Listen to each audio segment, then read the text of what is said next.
Hello everyone, welcome to arrive online classes. This is Praveen here. आज हम 2025 दिसंबर ये exam जो है HP टेट बायोलॉजी सेक्शन यहाँ पे डिस्कस करने वाले हैं। इस क्वेश्चन पेपर में ईच एंड एवरी क्वेश्चन को हम डिटेल में देखेंगे। हमारा जो प्रीवियस ईयर क्वेश्चन पेपर का ये जो सीरीज़ है, इसमें हम क्वेश्चन को इस तरह से सॉल्व करते हैं ताकि उससे रिलेटेड हर ऑप्शन से जो क्वेश्चन की प्रोबेबिलिटी है कि हमारे पास क्या न्यू क्वेश्चन यहाँ से बन सकता है, और वहाँ पे उस क्वेश्चन में जो टॉपिक होता है उसको हम डिस्कस करते हैं। तो एक क्वेश्चन के साथ आपके एडिशनल जो क्वेश्चन होते हैं, एनसीईआरटी हो चाहे आउट ऑफ एनसीईआरटी हो, जो आपके एग्ज़ाम के लिए इंपॉर्टेंट है, वो कवर हो जाते हैं। तो आप वीडियो को पूरा देखिएगा। हर एक क्वेश्चन से एडिशनल क्वेश्चन जो भी बताएंगे वो नोट कीजिएगा। अपकमिंग एग्जाम के लिए आपके पास वो इंपॉर्टेंट रहने वाले हैं। पहले बात करते हैं थोड़ा सा यहाँ पे HP टेट के बारे में। तो HP टेट में ये जो मेडिकल का बायो सेक्शन होता है, ये मोस्टली हमें ये देखते हैं कि जितना भी आपकी हिस्ट्री है, जितने हम PYQ स्टडी करते हैं, या जो एक बहुत ही कम सिलेबस HP बोर्ड की तरफ से दिया जाता है, उसके अकॉर्डिंग हम ये देखते हैं कि approximate 80% and sometimes it is about 90% syllabus जो है NCERT से पूछा जाता है। But it is not easy to cover whole NCERT just in month या फिर 2 मंथ। आप पहले से अच्छी तैयारी कर रहे हैं तभी आप NCERT को अच्छे से डिकोड कर सकते हैं। मेन क्वेश्चन पढ़ना तो ईजी है, लेकिन हर एक चैप्टर को, हर एक पेज को अच्छे से पढ़ना और उससे क्वेश्चन निकालना, ये थोड़ा सा मुश्किल होता है। तो हमारे चैनल पे NCERT पे भी काम किया जाता है। एक सीरीज़ है जिसका नेम मैंने रखा है टॉप 100 NCERT क्वेश्चन, जिसमें हम top 100 question from each chapter, तो एक चैप्टर से अगर आप 100 क्वेश्चन आपको NCERT से मिल रहे हैं, जिसमें से एडिशनल जो बाहर से क्वेश्चन बनते हैं, अगर कुछ मुझे लगता है कि ये चीज़ NCERT में नहीं है और आपके एग्जाम में पूछी जाती है, वो भी मैं उसमें ऐड ऑन कर देती हूँ। तो ये सीरीज़ आपके लिए बहुत इंपॉर्टेंट है। इसके साथ में और भी आप प्लेलिस्ट देख सकते हैं, जो आपके एग्जाम के लिए बहुत सारा डेटा हमारे चैनल पर आपको मिल जाएगा। और HP टेट के लिए, स्पेशली मेडिकल के लिए, हमने बहुत ज़्यादा काम किया है, वो सब आप जाके विजिट कर सकते हैं। तो आइए पहले हम इस पेपर को डिस्कस कर लेते हैं। Previous year question paper series आप चेक कर सकते हैं, उसमें बहुत सारे जो हमारे PYQs हैं हमने डिस्कस ऑलरेडी कर रखे हैं। तो इस पेपर का पहला हमारा क्वेश्चन है, सोनालिका एंड कल्याण सोना आर वेराइटीज़ ऑफ। NCERT से पूछा हुआ प्रश्न है। तो ये दोनों ही वैरायटी हैं आपके पास, दैट इज़ व्हीट की। आप इसको ऐसे भी याद रख सकते हो, सोना वर्ड यहाँ पे यूज़ हो रहा है। तो सोने की तरह लहरने वाली जो फसल होती है, जब वो पक के तैयार होती है, तो वो हमारे पास गेहूं होती है, व्हीट होती है। ऑप्शन ए यहाँ पे करेक्ट हो जाएगा।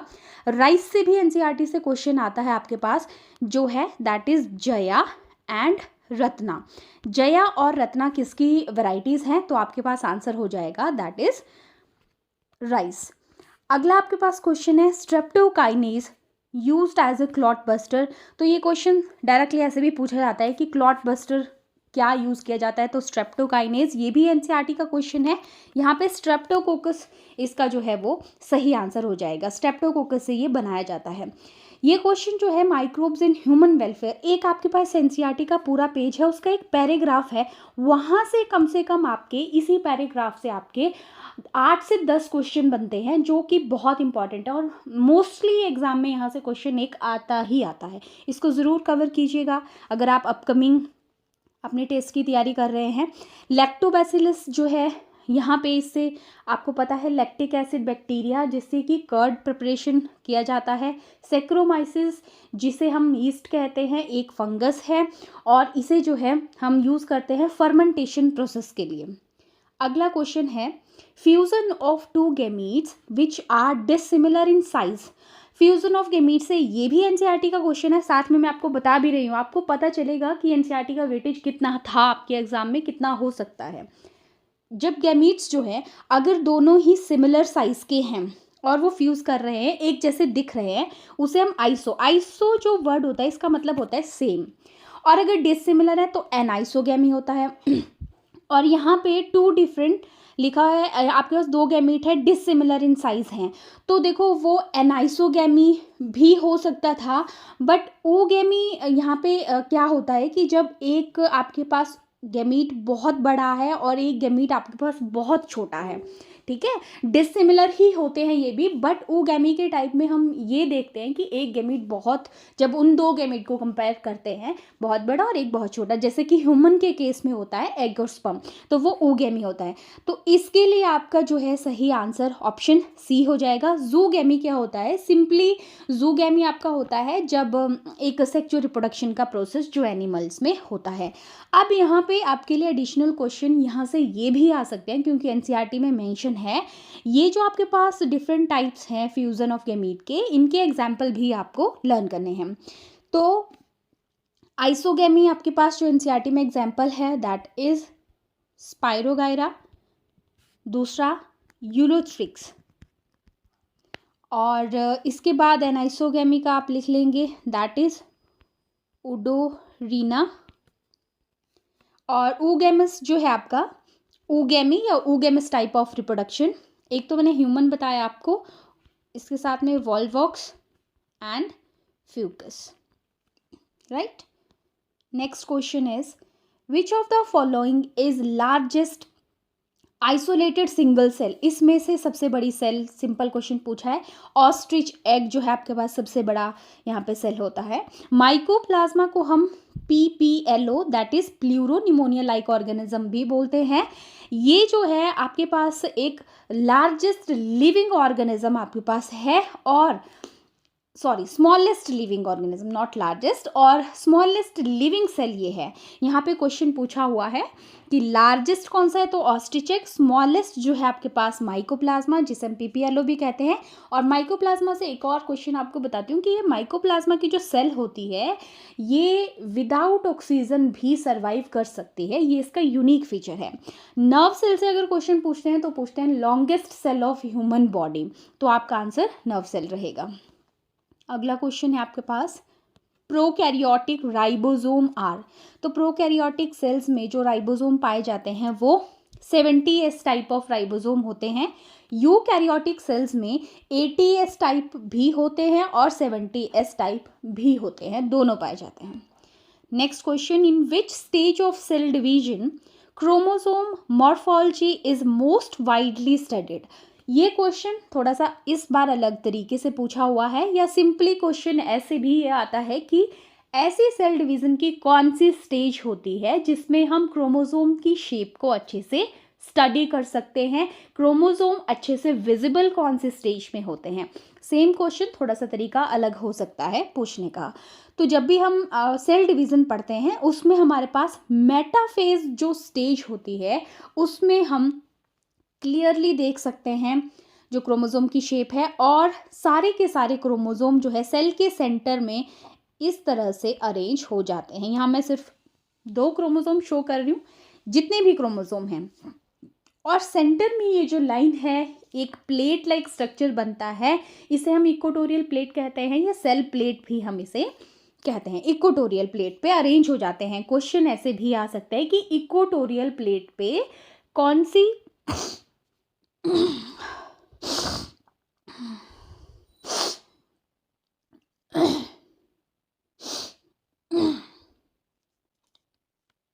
और क्वेश्चन ऐसे भी आ सकता है कि ये जो सेंटर में प्लेट लाइक स्ट्रक्चर बनता है इसे क्या कहते हैं, इक्वेटोरियल प्लेट इसे हम कहते हैं।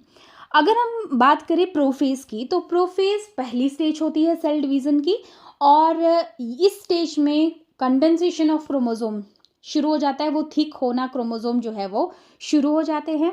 और अगर हम बात करें एनाफेज और टीलोफेज की, तो आपके पास एनाफेज पे जो क्रोमोसोम होते हैं वो ये पोल एरिया होता है सेल का, पोल की तरफ जाना वो शुरू हो जाते हैं। क्रोमोसोम नहीं, एक्चुअली क्रोमेटिड्स, क्योंकि इस तरह से क्रोमोसोम हमारे पास होता है वो टूट जाता है इस तरह से, ठीक है।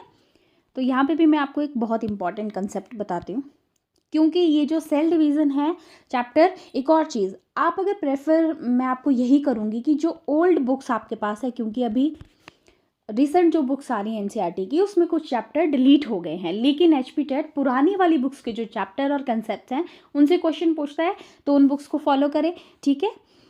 तो देखिए यहाँ पे मैं बात कर रही थी टीलोफेज, तो टीलोफेज में इस तरह से ये है हमारे पास क्रोमोसोम, और जब ये अलग हो जाते हैं तो इन्हें हम क्रोमेटिड्स बोलते हैं, ठीक है। तो क्रोमेटिड्स मूव करती हैं पोल्स की तरफ, किस फेज में, टीलो में, एनाफेज में, और टीलोफेज में जो है ये पोल पे पहुंच जाती हैं और सेल अपना जो सेल मेम्ब्रेन है, ठीक है, क्योंकि डिवाइड होने वाली होती है तो न्यू यहाँ पे आपके पास न्यूक्लियर एनवेलप बनना शुरू हो जाती है। न्यूक्लियस, गोल्जी बॉडी जैसे, या फिर एंडोप्लाज्मिक रेटिकुलम है रीफॉर्म, वो दोबारा से बनना वहाँ पे शुरू हो जाती है।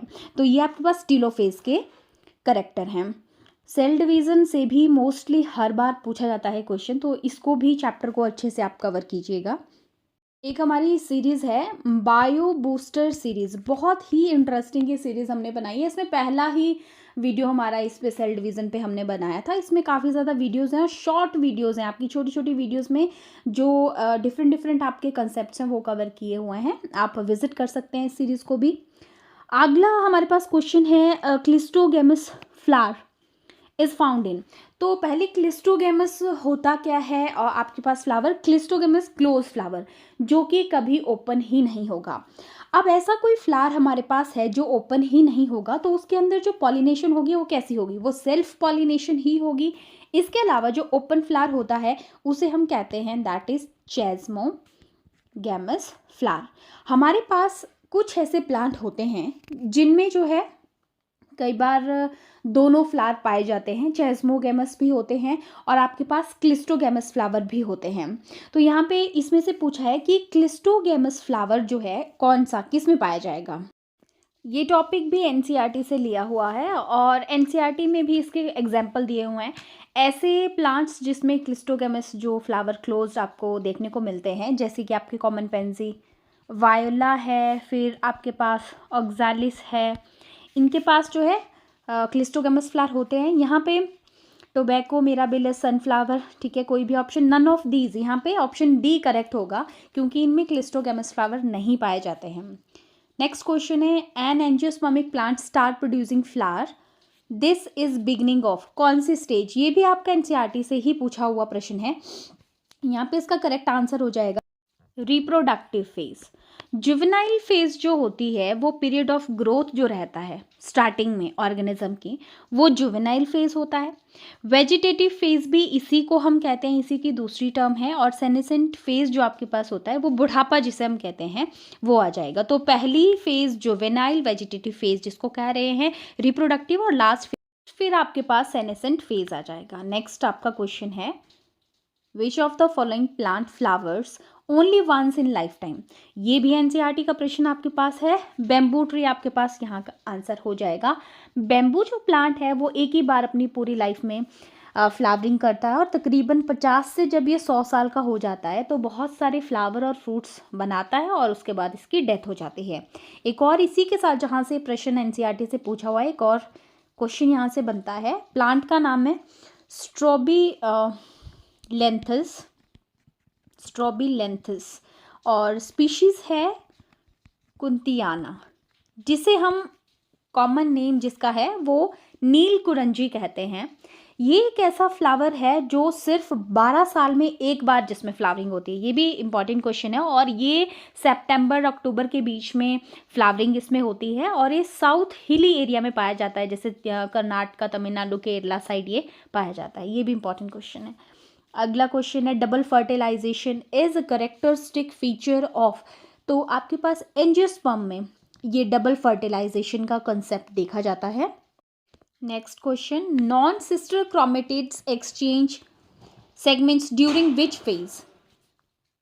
यहाँ पे आपको ये चीज़ समझना ज़रूरी है कि सिस्टर क्रोमेटिड और नॉन सिस्टर क्रोमेटिड क्या होते हैं। मान लीजिए आपके पास, ये बहुत ही गंदा क्रोमोसोम बना, ये आपके पास एक क्रोमोसोम है और ये कोई दूसरा क्रोमोसोम है।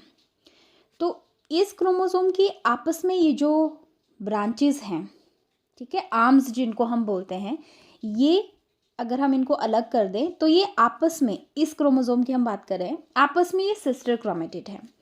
इस क्रोमोसोम की आर्म्स को भी हम अलग कर दें, अब हम जो है इस आर्म को इस आर्म से कंपेयर कर रहे हैं, ठीक है। ये हाफ क्रोमोसोम जो है, अगर हम दूसरे अलग अलग क्रोमोसोम के आर्म्स को कंपेयर करें तो ये नॉन सिस्टर क्रोमेटिड्स हैं, ठीक है। ये आपको यहाँ पे समझना ज़रूरी है।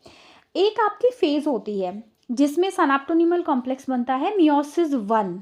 मियोसिस वन में प्रोफेज वन आता है, देन आपके पास जो है प्रोफेज वन की फेजेस आती हैं, लेप्टोटीन, जाइगोटीन वगैरह, ठीक है।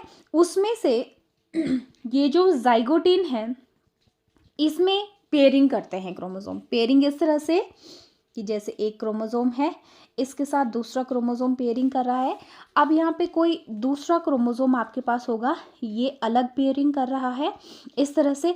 तो ये पेयरिंग हो रही है होमोलोगस क्रोमोसोम्स की। अब यहाँ पे क्रॉसिंग ओवर जो है होता है, तो ये क्रॉसिंग ओवर इन क्रोमोसोम के बीच में आपस में होता है, यानी non sister chromatids of homologous chromosome. यहाँ पे आपके पास देखने को मिलेगा कि पेयरिंग होगी, ठीक है, जिसकी वजह से क्रॉसिंग ओवर होगी और आगे जाके रिकॉम्बिनेशंस बनेंगे। तो क्रॉसिंग ओवर जो है, जैसे इन्होंने पेयरिंग करी है, तो ये यहाँ पे इस तरह से मान लीजिए हम इस तरह से ये क्रॉस करेगा आर्म को, और क्रॉस ओवर करने के बाद यहाँ पे इस तरह से एक्स शेप्ड स्ट्रक्चर बनता है। यहाँ से भी क्योंकि क्वेश्चन आ रहा है तो मैं आपको ये बता रही हूँ, ये जो एक्स शेप्ड स्ट्रक्चर बनता है इसे हम क्या कहते हैं, इसे कहते हैं चियाज़्माटा। ये भी क्योंकि क्वेश्चन पूछा जाता है इसलिए मैं थोड़ा सा यहाँ पे फोकस कर रही हूँ, चियाज़्माटा।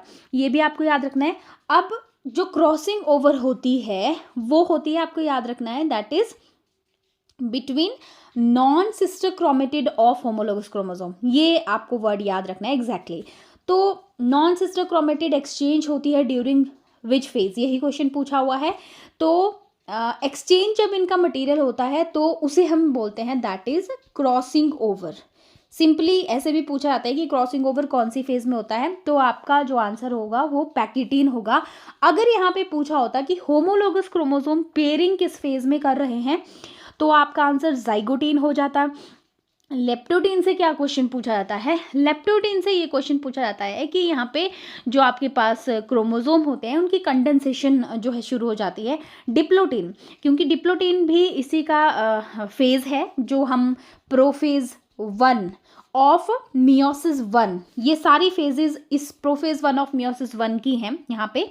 तो डिप्लोटीन से क्या क्वेश्चन आता है, देखो डिप्लोटीन जो सनेप्टोनिमल कॉम्प्लेक्स बनता है वो यहाँ पे टूटता है, उसकी डिसोसिएशन होती है यहाँ पे, एक क्वेश्चन यहाँ से।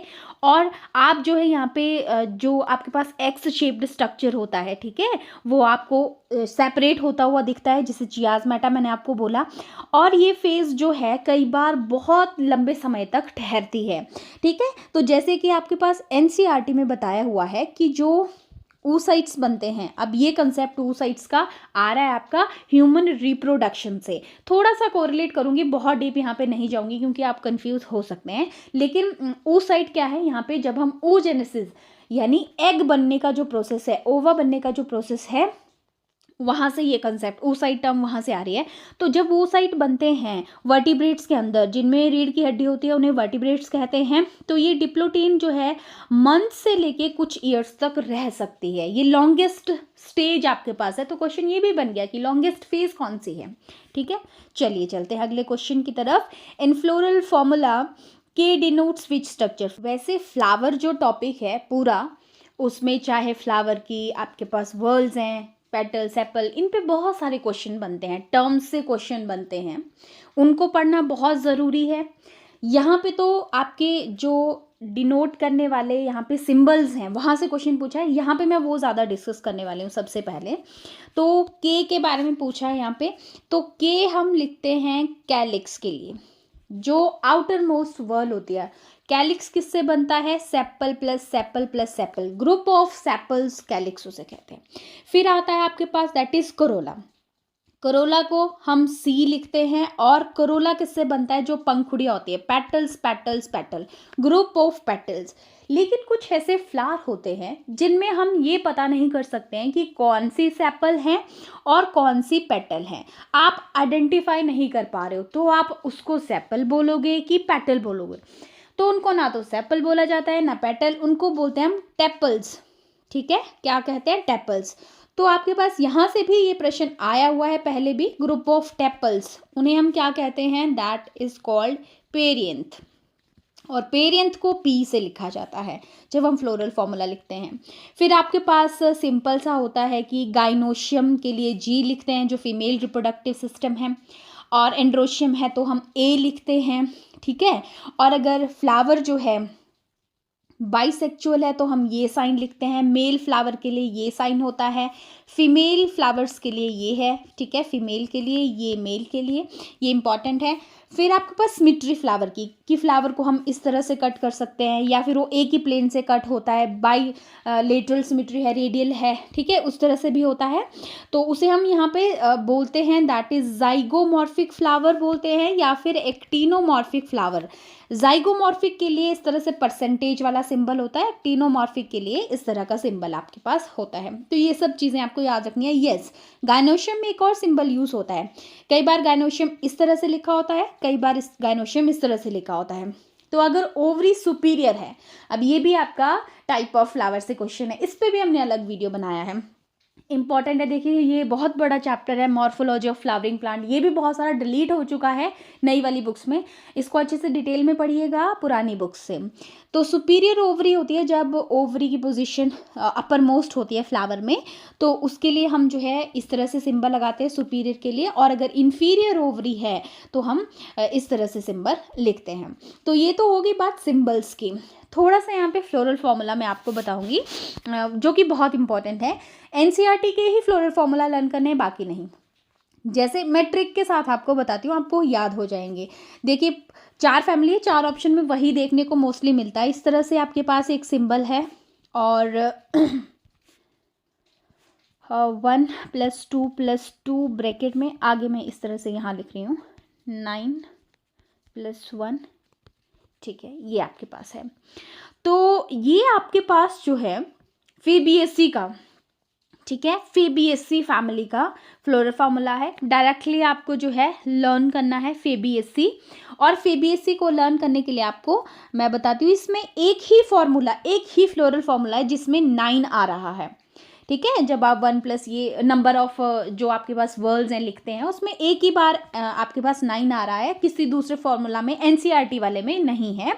फेबियसी आप लिखते हैं इस तरह से, तो फेबियसी से ही आप फेबियसी से इस तरह से, और ये अपोजिट 9 आप ऐसे बना लीजिए। देखिए ट्रिक थोड़ा सा नहीं, बहुत ख़राब है, लेकिन काम आ जाते हैं कभी कभी ऐसे एग्ज़ाम्स में, तो ये वर्क करता है। और आपको भी अगर आएगा पेपर में तो ज़रूर आपको ये वर्क करेगा। सेकंड देखिए हमारे पास इस तरह से एक्टिनोमॉर्फिक सिमेट्री देखने को मिल रही है, बाइसेक्चुअल फ्लावर है, और कैलिक्स का नंबर 5 है। ब्रैकेट क्यों लगाते हैं कि वो फ्यूज्ड है, आपस में जुड़े हुए हैं, तब ब्रैकेट लगा होता है। फिर आपके पास करोला का नंबर 5 एंड फ्यूज्ड, एंड्रोशियम 5 है आपके पास, सुपीरियर ओवरी और 2 है। एंड्रोशियम जो है आपके पास करोला के साथ जुड़े हुए हैं, पेटल के साथ अटैच्ड हैं। अब इसमें आपने एक चीज़ याद रखनी, ये फ्लोरल फॉर्मूला ऐसा है जिसमें 5 5 5 3 बार आए हुए हैं, मतलब 5 जो है बार बार रिपीट होने वाला नंबर इसी फ्लोरल फॉर्मूला में है।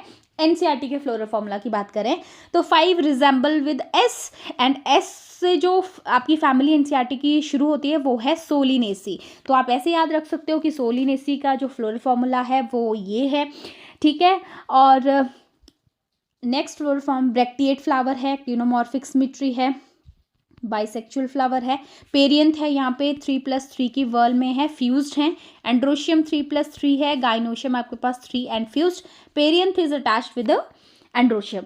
अब इसमें आपको कैसे आप याद रखेंगे, लिलिएसी, ठीक है, लिलिएसी, ये आपका 3 वाला आप क्या याद रखेंगे, दैट इज लिलिएसी से जुड़ा हुआ है। और यही आपके पास फ्लोरल फॉर्मूला है, लिलिएसी है, सोलिनेसी है, फेबियसी का फ्लोरल फॉर्मूला आपके पास देखने को मिलता है। और हाँ, एक और आपके पास हिडन फ्लोरल फॉर्मूला आपके पास देखने को मिलता है, दैट इज 4th जो है ये आपके पास करोला 4, एंड्रोशियम 2 + 4 में है, गाइनोशियम 2। तो इस फ्लोरल फॉर्मूला में आप देख रहे हैं 2 नंबर ज़्यादा रिपीट हो रहा है, आप याद रखेंगे नंबर 2। तो आप अल्फ़ाबेट्स में 1 सेकेंड प्लेस पे बी आ रहा है, बी फॉर ब्रेसिकेसी, है ना। मैं पहले भी कह चुकी हूँ ट्रिक्स उतने अच्छे मेरे नहीं होते हैं, बट काम कर जाते हैं, तो क्योंकि मुश्किल होता है थोड़ा सा मेरे लिए तो स्पेशली ट्रिक्स बनाना, पर चलो काम आ जाते हैं, ठीक है। तो हमारे पास अगला क्वेश्चन है, waxy coating of epidermis of stem is called. तो हमारे पास वैक्सी कोटिंग जो होती है उसे हम क्या कहते हैं, तो यहाँ पे इसका करेक्ट आंसर हो जाएगा दैट इज क्यूटिकल। यहाँ पे एक और मैं आपको क्वेश्चन बताती हूँ। जब हम एनाटॉमी पढ़ते हैं, प्लांट की एनाटॉमी पढ़ते हैं, स्टेम रूट की एनाटॉमी पढ़ते हैं, तो वहाँ पे हमारे पास एक लेयर आती है जिसे हम पेरिडर्म कहते हैं। पेरिडर्म लेयर 3 लेयर्स में डिवाइडेड होती है, जिनके नेम पूछ लिए जाते हैं और पोजीशन, मिडल कौन सी है, आउटर मोस्ट, इनर मोस्ट, ऐसे क्वेश्चन आता है। पेरिडर्म, तो पेरिडर्म में सबसे बाहर वाली लेयर होती है कॉर्क लेयर। कॉर्क लेयर को हम और क्या कहते हैं, फेलम, अदर नेम भी पूछे जाते हैं। फिर जो मिडल लेयर आती है वो आती है फेलोजन, याद रखना है आपको। आउटर मोस्ट का नाम है दैट इज फेलोडर्म, फेलोडर्म। और इसको फेलोडर्म को हम जो है सेकेंडरी कॉर्टेक्स भी कहते हैं। यहाँ से क्वेश्चन आ चुके हैं पहले भी, तो इनको लर्न कीजिएगा, इसीलिए मैंने यहाँ पे आपको ये बताए। अब अगला क्वेश्चन आपके पास है आरक्यू वैल्यू का, ये भी इम्पॉर्टेंट है। रेस्पिरेटरी क्वेश्चन जिसे हम कहते हैं फुल फॉर्म, कार्बोहाइड्रेट्स का पूछा हुआ है। तो होता क्या है ये, पहले तो जितनी भी CO2 इवॉल्व होती है और जितनी ऑक्सीजन कंज्यूम हो रही है उसका जो है आपके पास एक तरह से रेशो आ जाता है। तो कार्बोहाइड्रेट की बात की गई है, कार्बोहाइड्रेट के लिए वो 1 रहता है, याद रखना आपको, कोई भी कार्बोहाइड्रेट हो उसके लिए 1 रहेगा। अगर आपसे पूछा जाए फैट्स के लिए, तो फैट्स के लिए लेस देन 1 रहता है, ठीक है। एक फैट का example that is called tripalmitin, ये NCERT में दिया हुआ है, इसका फॉर्मूला भी दिया हुआ है C51H98O6, ये आपको याद रखना है, NCERT में गिवन है। और अगर प्रोटीन का पूछेंगे तो प्रोटीन का 0.9। नेक्स्ट क्वेश्चन है आपका प्लांट स्टडी बाय मेंडल, बहुत ही बेसिक क्वेश्चन भी। नेक्स्ट है आपके पास the ratio of phenotype in F2 generation of monohybrid cross. तो वैसे मैं आपको एक चीज़ बता दूं, रेशो जब हम निकालते हैं तो F2 जनरेशन का ही रेशो आपके पास निकलता है। तो यहाँ पे जस्ट थोड़ा सा कंफ्यूज भी हो सकते हैं आप, क्योंकि पेपर प्रेशर ऐसा होता है। सिंपली क्वेश्चन, क्योंकि आज तक ऐसे पूछा हुआ है कि what is ratio of phenotypic पूछा जाए या जीनोटिपिक, सिंपली लिखा होता है मोनोहाइब्रिड क्रॉस। यहाँ पे F2 जनरेशन लगा दिया गया है, नया वर्ड। तो यहाँ पे करेक्ट आंसर क्या हो जाएगा मोनोहाइब्रिड के लिए, दैट इज फिनोटिपिक है, तो ऑप्शन ए हो जाएगा। और अगर जीनोटिपिक पूछा होता तो 1:2:1 हो जाएगा। एक क्वेश्चन में जो कंफ्यूज कर सकता है आपको, वो मैं आपको बताती हूँ, जेनेटिक्स से ही है और NCERT का ही क्वेश्चन है। जब हम पढ़ते हैं अबाउट जो एक्सेप्शंस होती हैं हमारे पास, तो कंसेप्ट का नाम है that is incomplete dominance. Incomplete dominance में अगर आपसे पूछा जाए कि incomplete dominance, for incomplete dominance what is ratio, यहाँ पे लगा दिया होता for incomplete dominance the ratio of phenotype in F2 generation, तो आपका आंसर ऑप्शन बी होना था। आपको याद रखना है इनकम्प्लीट डोमिनेंस में चाहे वो फिनोटिपिक रेशियो है चाहे जीनोटिपिक रेशियो है, दोनों ही 1:2:1 है, ये है। और इसके आपको एग्जाम्पल भी लर्न करने हैं, जैसे प्लांट, डॉग, फ्लावर, ठीक है, स्नैपड्रैगन है, वो एग्जाम्पल NCERT में दिए हुए हैं, तो उनका भी पूछा जा सकता है। जैसे आपसे पूछ लिया कि in dog, flower, plant what is the phenotypic ratio for monohybrid cross, इस तरह से कोई क्वेश्चन पूछा जा सकता है। सी ऑप्शन जो है ये डाईहाइब्रिड क्रॉस की आपके पास फिनोटिपिक रेशियो है, ये भी क्वेश्चन इंपॉर्टेंट है। चलिए अगला प्रश्न देखते हैं। Number of hydrogen bonds between adenine and thymine of DNA। DNA एक ऐसा टॉपिक है जो बहुत सारे अदर टॉपिक्स से रिलेट करता है। अकेली DNA पे हमने वीडियो बनाया जो कि बहुत इंपॉर्टेंट है। आप DNA का DNA टेस्ट, आई थिंक कुछ ऐसा करके मैंने उसको टाइटल दिया है, बहुत ही ज़्यादा, मतलब DNA के A से लेके Z तक जितने भी क्वेश्चन बनते हैं वो सारे उसमें हमने कवर करे हैं, जो कि आपके इवन टेट हो चाहे TGT PGT हो, उसके लिए भी आपको वो काम आएगा, उसको ज़रूर देखिएगा। बहुत बड़ा टॉपिक है ये DNA, ठीक है। डीएनए में एडेनिन और थाइमिन डबल बॉन्ड से जुड़े होते हैं, तो यहाँ पे 2 हाइड्रोजन बॉन्ड होते हैं। जो आपके पास ग्वानिन और साइटोसिन है वो ट्रिपल हाइड्रोजन बॉन्ड इनके पास होते हैं। अगला क्वेश्चन देखते हैं। अच्छा, एक और चीज़, डीएनए के स्ट्रक्चर से जो आपके पास थोड़ा सा आरएनए का स्ट्रक्चर डिफरेंट होता है। यहाँ पे ये जो एडेनिन, थाइमिन, ग्वानिन, साइटोसिन और यूरासिल हैं, ये नाइट्रोजिनस बेसिस होते हैं। तो आरएनए में thymine is replaced by uracil, ये भी आपको ध्यान रखना है, इंपॉर्टेंट है, बेसिक कंसेप्ट है। Which RNA carries the amino acid from amino acid pool to mRNA during protein synthesis? जब प्रोटीन्स बन रही होती हैं, प्रोटीन बनने के प्रोसेस को हम क्या कहते हैं? That is translation.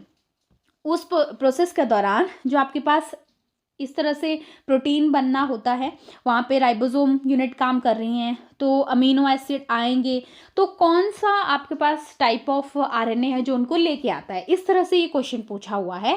टीआरएनए वहाँ पे काम करता है और टीआरएनए जो है लेके आता है और वहाँ पे राइबोसोम एमआरएनए के साथ एसोसिएट होता है, वहाँ पे उसको लाके छोड़ता है और अगला प्रोसेस शुरू होता है।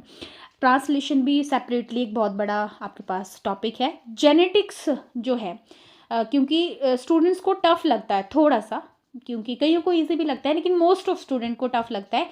जेनेटिक्स पे भी सेपरेट वीडियो हमने बनाए हैं, कुछ जो जेनेटिक्स के टॉपिक जिसमें डिस्कस किए हैं, ये रेप्लिकेशन वगैरह भी उसमें डिस्कस किया, आप उस प्लेलिस्ट को भी चेक कर सकते हैं। अगला क्वेश्चन है, sum total of chemical reaction occurring in our body is called. जो भी हमारी बॉडी में हो रही हैं उन्हें हम क्या कहते हैं? तो that is called metabolism. Homeostasis क्या होता है? ये बैलेंस है, हमारे इंटरनल जो पोल है, इंटरनल बॉडी में जो एक बैलेंस बना हुआ है, चाहे वो रिएक्शंस है, दूसरे केमिकल्स, कितना क्या चीज़ चाहिए, वो सारी चीज़ें इंक्लूड होती हैं इसमें। कैटाबॉलिज्म हमारे पास ब्रेकडाउन होना, एनाबॉलिज्म बिल्डअप किसी चीज़ का होना, उसे कहा जाता है। अगला क्वेश्चन है, an association between roots of higher plant and fungi. जब फंजाई हायर प्लांट के रूट्स के साथ एसोसिएट होता है उसे हम माइकोरहिजा कहते हैं, और ये एक सिम्बायोटिक एसोसिएशन है, बेनिफिट के लिए होता है। और एग्जाम्पल आप देख सकते हैं, जैसे पाइनस हो गया, गुलमस हो गया, ये आपके पास। और मोस्टली ये एसोसिएशन जो माइकोरहिजा होती है, स्पेशली एनसीईआरटी में मेंशन है कि फॉस्फोरस जैसे जो आपके पास एलिमेंट है उनको ग्रैब करने में, सॉइल से उनको प्लांट में एब्जॉर्ब करने में हेल्प करते हैं। और ये जो माइकोरहिजा एसोसिएशन होती है ये रेजिस्टेंट भी होती है, जैसे रूट बोर्न कोई पैथोजन है जो रूट्स को नुकसान कर सकते हैं, ठीक है, सॉरी, ये टॉलरेट कर सकते हैं सैलिनिटी को, और सूखे को भी, ड्रॉट को भी ये टॉलरेट कर सकते हैं। ये सब एनसीईआरटी में दिए हुए इंपॉर्टेंट पॉइंट्स हैं, इनको आप नोट कर लीजिए। आप देख रहे हैं कि कितने क्वेश्चन एनसीईआरटी से आ रहे हैं, हर एक मोस्टली क्वेश्चन हम एनसीईआरटी से ही अभी तक देख रहे हैं। बात करें लाइकन की, ये भी हमारे पास सिम्बायोटिक एसोसिएशन है, म्यूचुअलिज्म का एग्जाम्पल है, जिसमें एल्गी जो है फंगस के साथ एसोसिएट होती है। एल्गी पार्टनर जो होता है लाइकन में, एल्गल जो पार्टनर है उसे हम क्या कहते हैं, और फंगल पार्टनर को क्या कहते हैं, ये भी आपके पास क्वेश्चन आता है। तो एक टर्म है आपके पास माइकोबायोन्ट। तो माइकोबायोन्ट, माइकोलॉजी किसको कहते हैं हम? तो फंजाई, ठीक है, फंजाई को हम कहते हैं। और जो एल्गल है वो फाइकोबायोन्ट उसे हम कहते हैं। ये भी क्वेश्चन प्रीवियस ईयर आप लोगों से पूछे गए हैं, इसको ध्यान में रखिएगा। अगला question, sea appears to be red due to rapid multiplication of. तो ये एनसीईआरटी का अगेन क्वेश्चन आपसे पूछा हुआ है। यहाँ पे आप देखते हैं जो रेड डाइनोफ्लैजिलेट्स होते हैं, ये भी एनसीईआरटी का क्वेश्चन है, और आपके पास जो बायोलॉजिकल क्लासिफिकेशन है उसमें से ये क्वेश्चन पूछा हुआ है। और ये जो रेड अपीयरेंस होती है मल्टीप्लिकेशन के बाद, इसे हम क्या कहते हैं? That is called red tides. और यहाँ पे टॉक्सिन भी ये बहुत ज़्यादा मात्रा में प्रोड्यूस करते हैं, जिससे अदर मरीन एनिमल्स को खतरा होता है, जैसे वो मर जाते हैं, स्पेशली फिश जो है आपके पास। इस क्वेश्चन को कई बार स्टूडेंट कंफ्यूज कर देते हैं रेड एल्गी के साथ, तो वो आप ना कीजिएगा। डाइनोफ्लैजिलेट्स जो कि प्रोटिस्टा का मेंबर है, प्रोटिस्टा की आगे हम क्लासिफिकेशन पढ़ते हैं तब ये वहाँ पे पढ़ते हैं। अगला क्वेश्चन है, जाइलम ऑफ जिम्नोस्पर्म्स लैक। तो क्या नहीं होता है जो जिम्नोस्पर्म एक प्लांट होते हैं? एनाटॉमी से क्वेश्चन है आपके पास ये भी। सही आंसर ऑप्शन बी हो जाएगा। वेसल्स कैरेक्टरिस्टिक फीचर है एंजियोस्पर्मिक प्लांट, फ्लावरिंग प्लांट्स का। ये सारे कंपोनेंट आपके पास, सारे कंपोनेंट आपके पास जो हैं वो जाइलम के दिए हुए हैं। ट्रैकीड्स हैं, वेसल है, जाइलम पेरेन्काइमा है और जाइलम फाइबर्स। वैसे ही फ्लोएम के जो आपके पास कंपोनेंट्स होते हैं, फ्लोएम पेरेन्काइमा है, फ्लोएम फाइबर हैं, कंपेनियन सेल्स होती हैं और आपके पास सीव ट्यूब्स होते हैं। Next question, if two solution have the same osmolarity they are said to be. तो उन्हें हम क्या कहेंगे? सेम होगा, सेम ऑस्मोलैरिटी है, ये भी एनसीईआरटी का क्वेश्चन। वो आइसोटोनिक सोल्यूशन होता है और आइसोटोनिक जब सोल्यूशन होगा तो उस सेल को हम क्या बोलेंगे? बैलेंस रहेगा तो सेल को बोलेंगे that is a flaccid cell. और अगर जो है मान लीजिए ऑस्मोलैरिटी सेम नहीं है, मान लीजिए आपके पास सेल ऐसा है कि उससे आउटसाइड वाटर जा रहा है, सेल के बाहर पानी जा रहा है, तो सेल श्रिंक हो जाएगा, जिसे हम प्लाज्मोलाइज्ड सेल कहेंगे।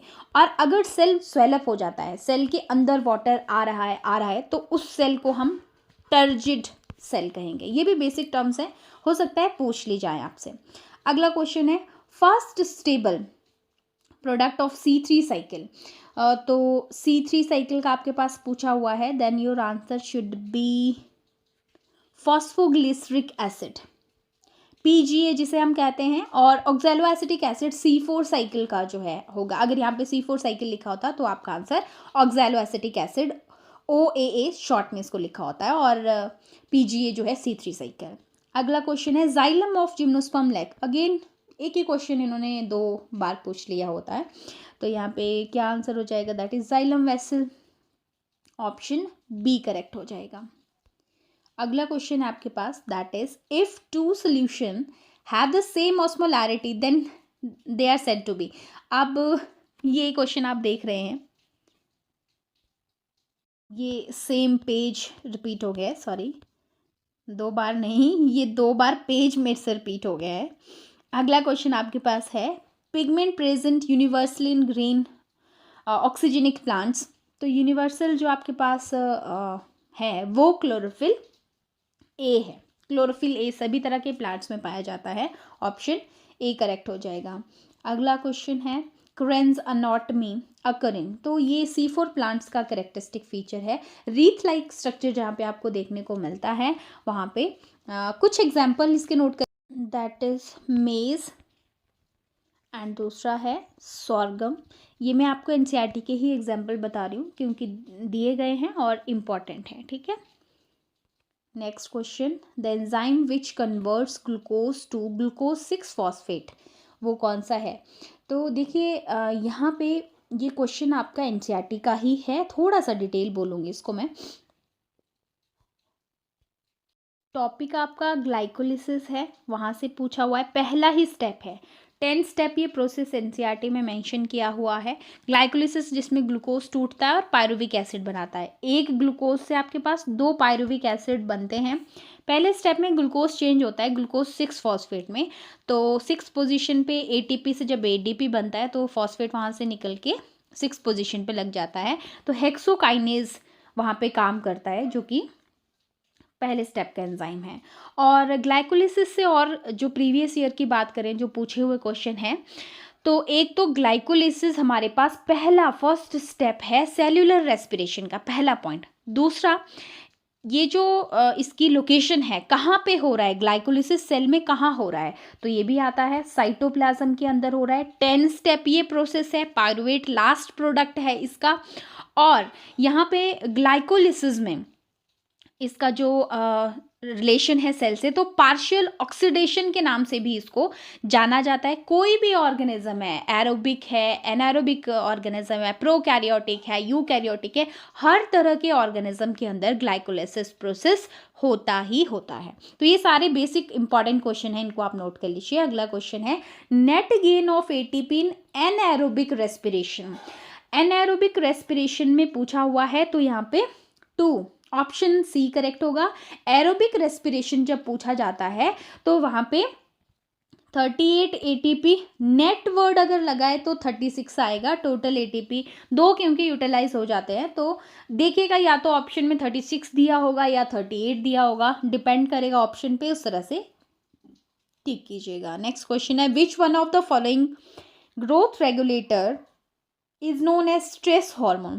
प्लांट हार्मोन से क्वेश्चन हमेशा देखा जाता है कि आते ही आते हैं, तो इनको भी आप अच्छे से कवर कर लीजिएगा। बहुत सारे क्वेश्चन बनते हैं, 5 हार्मोन है लेकिन बहुत सारे कंसेप्ट दिए हुए हैं एनसीईआरटी में, और ऐसा नहीं है कि हर बार कॉमन ही क्वेश्चन वहाँ से पूछा जाता है। पूछा तो एनसीईआरटी से ही जाता है प्लांट हार्मोन से, लेकिन ये चीज़ ध्यान रखिएगा कि डीप आपको पढ़ना है, डीपली क्वेश्चन देखने हैं। तो यहाँ पे स्ट्रेस हार्मोन ये तो कॉमन है, वो तो एब्सिसिक एसिड होता है स्ट्रेस हार्मोन। अब इंडोल एसिटिक एसिड किसका है एग्जाम्पल है आपके पास, ये ऑक्सिन है।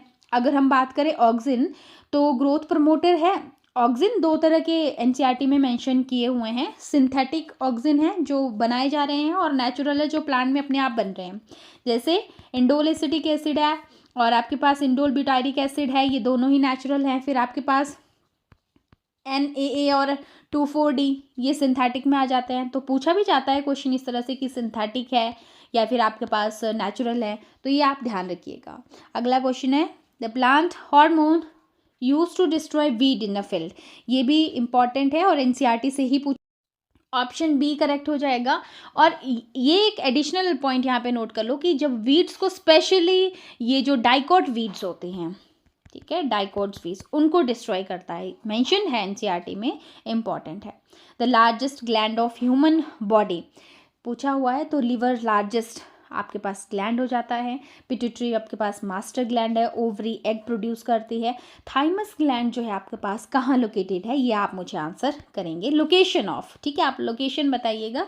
बाकी फंक्शंस, ये क्वेश्चन आपका जो है, जो ग्लैंड वाला पोर्शन है जिसमें हार्मोन कंट्रोल एंड कोऑर्डिनेशन के बारे में हम पढ़ते हैं, तो ये पोर्शन भी इंपॉर्टेंट है जिस तरह से प्लांट हार्मोन इंपॉर्टेंट है। और सारे क्वेश्चन जितने भी हम देखते हैं कि चाहे प्लांट हार्मोन है चाहे एनिमल हार्मोन्स हैं, स्पेशली ह्यूमन बॉडी की जो ग्लैंड्स दी हुई हैं, तो वो सारे ही एनसीईआरटी से पूछे हुए क्वेश्चन है, और ये हर एक लाइन से क्वेश्चन बनता है। इन चैप्टर्स को बहुत टाइम लगता है पढ़ने को, मैं आपको बता दूं।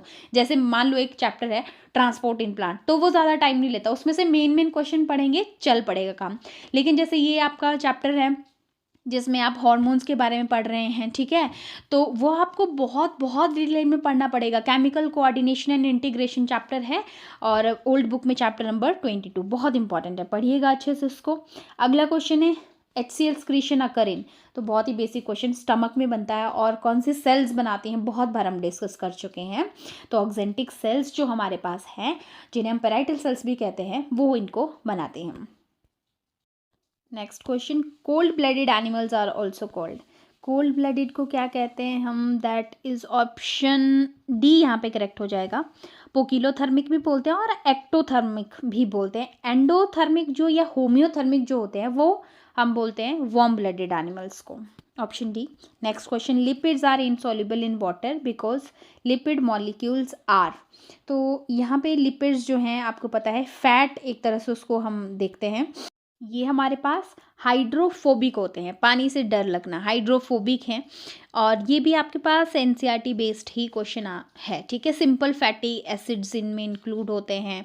और अगर हम बात करें जो लिपिड्स हैं, उसके पास कार्बो ऑक्साइल ग्रुप रहता है मेन, और which is attach to R group, तो ये भी एनसीईआरटी का ही कंसेप्ट है। ज़्विटराइन यहाँ पे एक दिया हुआ है, इससे भी रेयर क्वेश्चन हम देखते हैं। ज़्विटराइन कब बनता है, ये आपका टॉपिक रिलेट करता है, दैट इज़ अमीनो एसिड से। अमीनो एसिड एक ऐसा आपके पास मॉलिक्यूल होता है जिसके पास पॉजिटिव नेगेटिव जो चार्जेस हैं इकट्ठे आ जाते हैं। जैसे अगर मैं थोड़ा सा इसको स्ट्रक्चर से आपको बताऊं, जैसे मान लीजिए ये आपके पास स्ट्रक्चर है जिसमें ये चार्ज आ गया नेगेटिव यहाँ पे, और यहाँ पे बैलेंस करने के लिए यहाँ पे पॉजिटिव, तो दोनों जब चार्जेस एक ही साथ आ रहे हैं तो इसे हम ज़्विटराइन कहते हैं। It is related to amino acid. Chemistry में भी ये कंसेप्ट पढ़ते हैं और बायोलॉजी बायोमोलिक्यूल चैप्टर में भी इसके बारे में दिया हुआ है। अगला क्वेश्चन है, स्टार्च इज पॉलीमर ऑफ, यानी कि स्टार्च कौन से मॉलिक्यूल से बना होता है। तो स्टार्च में ग्लूकोज यूनिट्स लगी होती हैं। 2 तरह के टाइप इसमें एनसीईआरटी में मेंशन है, एक है आपके पास अमाइलोज और दूसरा है दैट इज अमाइलोपेक्टिन। अमाइलोज में 200 से लेके 2000 तक यूनिट होती हैं और अमाइलोपेक्टिन में 2000 से लेके 20,000 तक जो ग्लूकोज यूनिट है वो लगी हुई होती हैं। ये क्वेश्चन पूछा जाता है। फ्रक्टोज, आपके पास फ्रक्टोज भी स्वीटेस्ट शुगर बोला जाता है इसे। माल्टोज की अगर बात करें तो ग्लूकोज प्लस ग्लूकोज डाइसेकेराइड है, 2 यूनिट इसमें होती हैं, ठीक है। स्क्रोज जो है इसमें ग्लूकोज प्लस फ्रक्टोज लगा हुआ होता है। एक और आता है आपके पास पेपर में जो है लैक्टोज। लैक्टोज में क्या क्या यूनिट होती है, ये भी डाइसेकेराइड है। लैक्टोज में लैक्टोज के साथ जो है ग्लूकोज लगा होता है। ये क्वेश्चन इंपॉर्टेंट है। अगला क्वेश्चन है energy currency of the cell, बहुत ही basic question. ATP, adenosine triphosphate. अगला question, which hormone cause strong uterine contraction during birth. Birth hormone भी बोलते हैं। ऑक्सीटोसिन राइट आंसर हो जाएगा। ऑक्सीटोसिन हमारे जो यूट्रस होता है उनकी, आपको याद रखना है, टाइप ऑफ मसल भी स्मूथ मसल्स पे एक्शन करता है, ये उनकी कॉन्ट्रैक्शन में हेल्प करता है। और जब जो है मिल्क फ्रॉम ब्रेस्ट रिलीज होना होता है तो ब्रेस्ट से जब मिल्क रिलीज होता है तो वहाँ पे भी स्मूथ मसल्स पे ये ऑक्सीटोसिन एक्ट करता है और उसको इजेक्ट, मिल्क इजेक्टिंग हार्मोन भी है। मिल्क प्रोड्यूसिंग हार्मोन प्रोलैक्टिन है, मिल्क इजेक्टिंग वर्ड पे ध्यान दीजिएगा, थोड़ा सा कंफ्यूजन कई बार हो जाता है। अगला क्वेश्चन है sperm production takes place in. तो स्पर्म का प्रोडक्शन कहाँ पे होता है आपको एक मैं पाथ भी यहाँ पे बताती हूँ जो कि आपके लिए इम्पॉर्टेंट है। हमारे पास एक स्ट्रक्चर होता है जिसे हम स्क्रोटम कहते हैं, पाउच लाइक स्ट्रक्चर। इसके अंदर टेस्टिस लोकेटेड होते हैं। टेस्टिस में 250 कंपार्टमेंट्स होते हैं जिन्हें हम टेस्टिक्यूलर लोब्यूल्स कहते हैं। एक टेस्टिस में कितने 250 टेस्टिकुलर लोब्यूल होते हैं, क्वेश्चन बन गया यहाँ पे। अब यहाँ पे हम बात करें एक टेस्टिकुलर लोब्यूल, 250 में से हम एक की बात कर रहे हैं, एक के अंदर 1 से लेके 3 सेमनिफेरस ट्यूब्यूल होते हैं। क्या होते हैं, सेमनिफेरस ट्यूब्यूल होते हैं।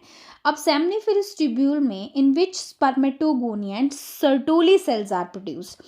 जब आप टॉपिक पढ़ते हैं स्पर्मेटोजेनेसिस का, ठीक है, तो आपके पास बहुत सारे क्वेश्चन निकल के आते हैं। पहले हम इस क्वेश्चन का आंसर स्पर्म कहाँ पे हो रहे हैं, वो प्रोड्यूस होते हैं सेमनिफेरस ट्यूब्यूल में। अभी मैंने आपको बताया सेमनिफेरस ट्यूब्यूल में वहाँ पे सर्टोली सेल्स भी बन रही हैं, ठीक है। और अगर आपसे क्वेश्चन पूछा जाए कि क्योंकि मैंने यहाँ पे टर्म पहले क्या यूज़ करी, स्पर्मेटोगोनिया, जिसे मेल जर्म सेल कह रहे हैं। स्पर्मेटोगोनिया से ही आगे पूरा जो स्पर्मेटोजेनेसिस का प्रोसेस होता है स्पर्म बनने का, फिर लास्ट में स्पर्म बनता है जिसको हम स्पर्म को स्पर्मेटोजोआ भी बोलते हैं, ठीक है। बाद में हम टॉपिक डिस्कस करेंगे इसको, जो पूरा टॉपिक है आपका, क्योंकि बहुत सारी टर्म्स इसमें यूज़ होती हैं जिनमें जैसे सिमिलर लगती हैं ये टर्म्स। जैसे एक होगी स्पर्मेटोगोनिया, स्पर्मेटोजोआ, स्पर्मेटोजेनेसिस, स्पर्मिएशन, ठीक है। तो इनमें कन्फ्यूज़न कई बार हो जाता है। अगला क्वेश्चन है attachment of fetus to placenta occur through. तो प्लेसेंटा से जो जुड़ा होता है हमारे पास जो फीटस है तो वो किस स्ट्रक्चर से जुड़ा होता है, अम्बिलिकल कॉर्ड उसे हम कहते हैं। नेक्स्ट क्वेश्चन है amoebic dysentery is caused by causal organism. ये ह्यूमन हेल्थ एंड डिजीजेस से क्वेश्चन, और डिजीजेस के कॉजल ऑर्गेनिज्म भी कॉमन है, क्वेश्चन पूछे जाते हैं। तो एंड अमीबा हिस्टोलिटिका आपका करेक्ट आंसर यहाँ पे हो जाएगा। नेक्स्ट क्वेश्चन है human teeth are, human teeth कैसे हैं तो यहाँ पे आंसर हो जाएगा दैट इज थिकोडोंट। कई बार ये क्वेश्चन दूसरी तरह से भी पूछ लिया जाता है। हमारे सारे जो टीथ हैं अलग अलग दिखते हैं तो हम बोल देते हैं उनको हिट्रोडोंट, अलग अलग दिख रहे हैं। थिकोडोंट का मतलब है अच्छे से फिक्स होते हैं वो।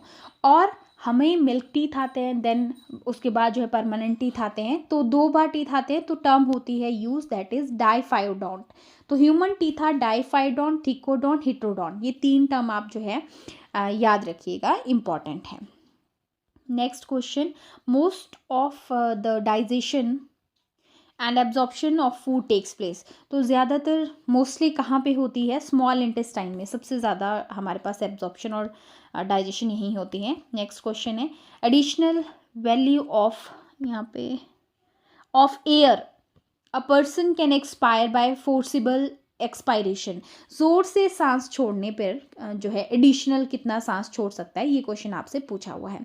तो देखिए नॉर्मल जब हम सांस लेते हैं, ठीक है, जो नॉर्मल सांस ले रहे हैं और छोड़ रहे हैं उसे हम टाइडल वॉल्यूम बोलते हैं, ठीक है। पर मिनट के हिसाब से ये 6000 से 8000 के करीब ये होता है, ठीक है।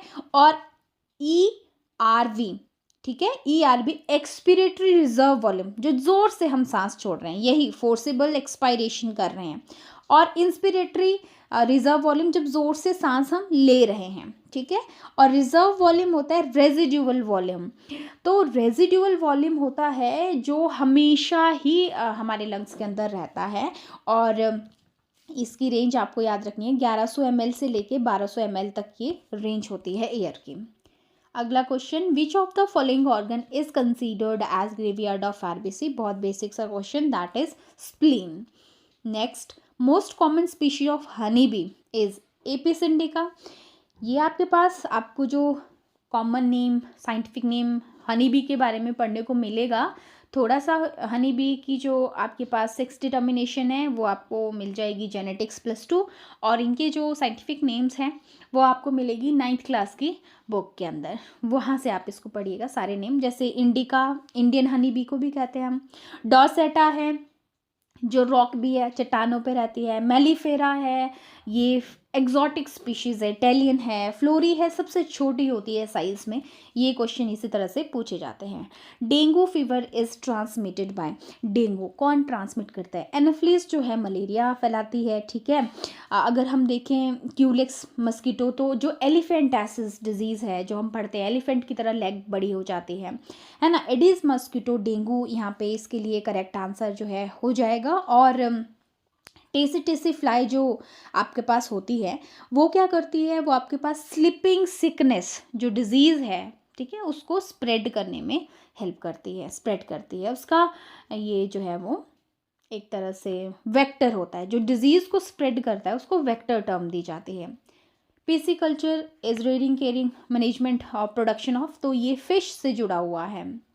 नेक्स्ट क्वेश्चन है, which of the following is known as molecular scissor. तो मॉलिक्यूलर सीजर हम कहते हैं रिस्ट्रिक्शन एंडोन्यूक्लियेजेस एंजाइम्स को, क्योंकि ये डीएनए को कट करने का काम करता है, इसके लिए मॉलिक्यूलर सीजर। और मॉलिक्यूलर ग्लू कहते हैं हम लाइगेस को, क्योंकि वो क्या करता है ग्लू करने का, जोड़ने का काम करता है। Next question, which one is not a factor of abiotic environment. Abiotic में नॉन लिविंग चीज़ें आती हैं, तो इसमें से आपको क्या लग रहा है कि जो एबायोटिक फैक्टर नहीं है? तो सनलाइट, डिकम्पोजर, वाटर, टेम्परेचर। तो यहाँ पे ऑप्शन बी जो बायोटिक कंपोनेंट हमारे पास है सही हो जाएगा। ओजोन, वर्ल्ड ओजोन डे कब मनाया जाता है?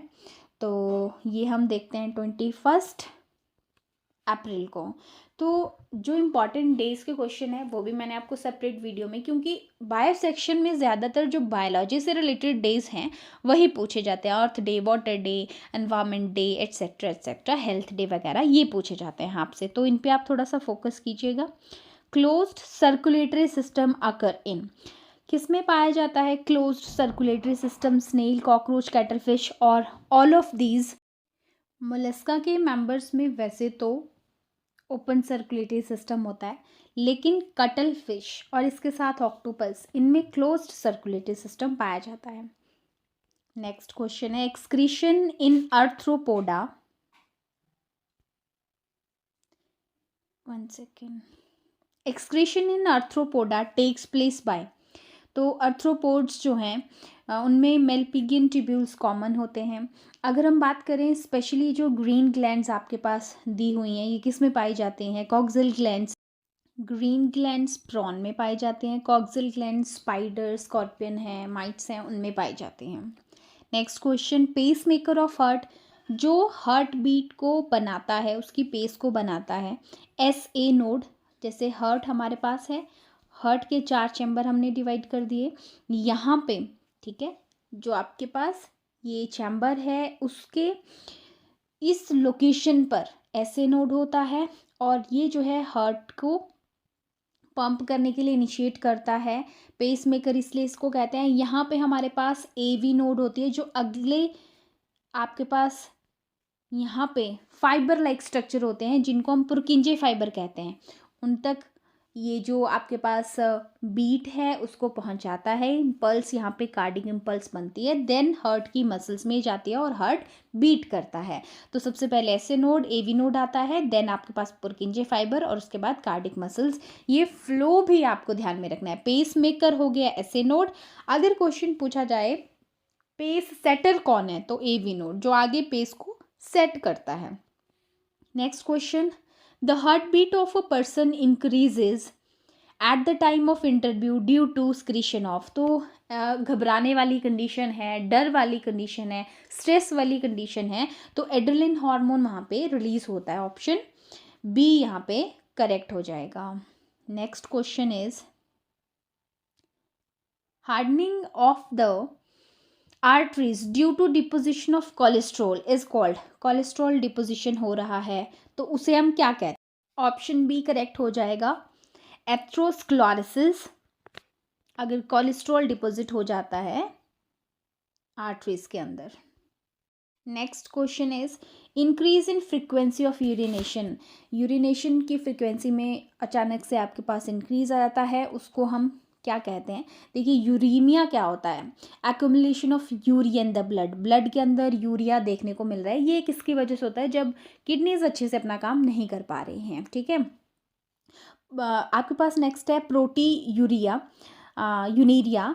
तो प्रोटी यूनीरिया क्या होता है? जब प्रोटीन यूरिन के अंदर बढ़ रहा है। पॉली यूरिया क्या होता है? जब इंक्रीज यूरिन फ्रीक्वेंसी। यानी इस क्वेश्चन का आंसर सी ऑप्शन हो जाएगा।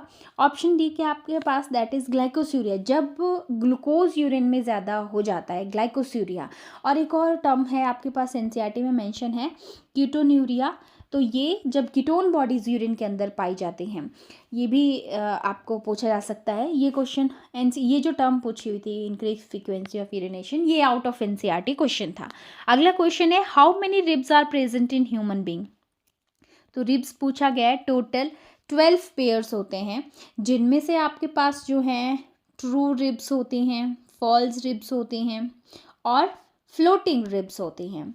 ठीक है, 1 से लेके 7 पेयर तक आपकी ट्रू रिब्स होती हैं, जो कि डायरेक्टली बैक साइड से वर्टिब्रल कॉलम बैकबोन से जुड़ी होती है और आगे जो है स्टर्नम एक बोन होती है उससे जुड़ी हुई होती हैं।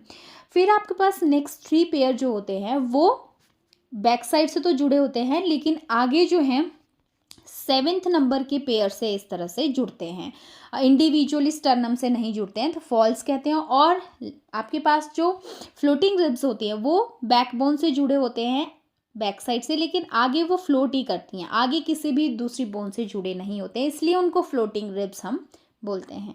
नेक्स्ट क्वेश्चन है junction between axon of one neuron and dendrites of next neuron is called. तो उसे हम साइनेप्स कहते हैं। साइनेप्स जो है वहाँ पे जो अगर आपको जो केमिकल्स होते हैं जो एक न्यूरॉन से दूसरे न्यूरॉन में ट्रांसफ़र करते हैं मैसेज को, उन्हें हम क्या कहते हैं? न्यूरोट्रांसमीटर्स कहते हैं।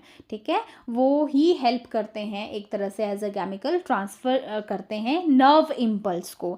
लिगामेंट्स क्या होते हैं? बोन को बोन से जोड़ने का काम करते हैं। टेंडन्स क्या होते हैं? बोन को मसल से जोड़ते हैं। ये टेंडन और लिगामेंट के क्वेश्चन भी काफ़ी बार प्रीवियस ईयर क्वेश्चंस में पूछे हुए हैं।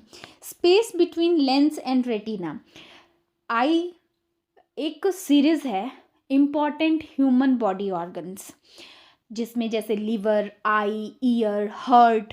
ठीक है, ये हमने डिस्कस करे हैं सारे के सारे important question A to Z आप बोल सकते हो। आई भी डिस्कस किया, ज़रूर उसको देखिएगा। लेंस एंड रेटिना के बीच का स्पेस पूछा हुआ है आपसे, तो उसे हम क्या कहते हैं?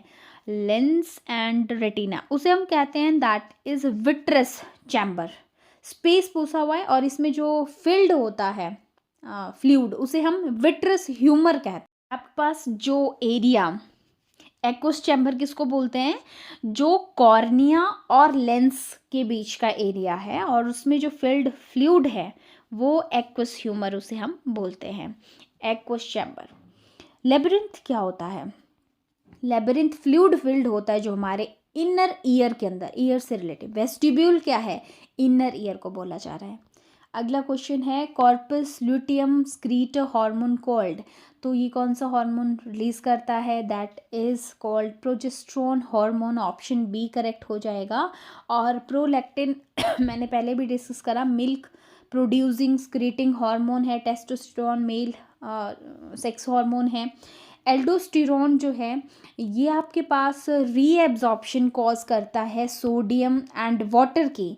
आपको याद रखना है वाटर और सोडियम को रीएब्जॉर्ब करता है, लेकिन याद रखना है जो आपके पास डीसीटी है, जब हम लूप ऑफ हैनले पढ़ते हैं, आप नेफ्रॉन का डिटेल स्ट्रक्चर पढ़ते हैं, वहाँ पे ध्यान दीजिएगा, जो डिजिटल पार्ट है कॉन्वोल्यूटेड ट्यूब्यूल का वहाँ से रीअब्जॉर्ब करेगा सोडियम और वाटर को। तो ये था आपके पास टेट दिसंबर 2025। अब हमने पहले भी सारे पेपर मोस्टली सारे जो है वो कवर करे हैं प्रीवियस ईयर सीरीज़ में, लेकिन हम दोबारा से आपके पास प्रीवियस ईयर क्वेश्चंस की सीरीज़ ला रहे हैं, तो वो क्वेश्चन और इंटरेस्टिंग आपके पास होने वाले हैं, आपकी बेटर प्रिपरेशन में आपको हेल्प करेंगे।